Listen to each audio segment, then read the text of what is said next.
So GoPro has dominated the action camera market for a while now. However, at the end of 2019, if you look, there are many options to choose from.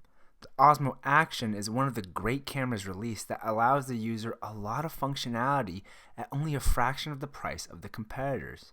Now, what good is any action camera without batteries? Today, we are looking at the Vemico Osmo Action Battery Charger Kit.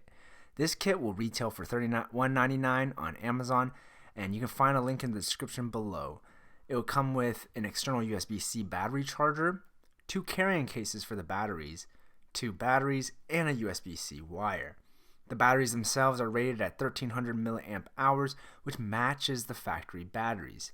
Additionally, the external charger has LED indicators that show the user when the cells are finished charging. One neat thing I loved about this kit was that the battery carrying cases have micro SD card holders inside the case.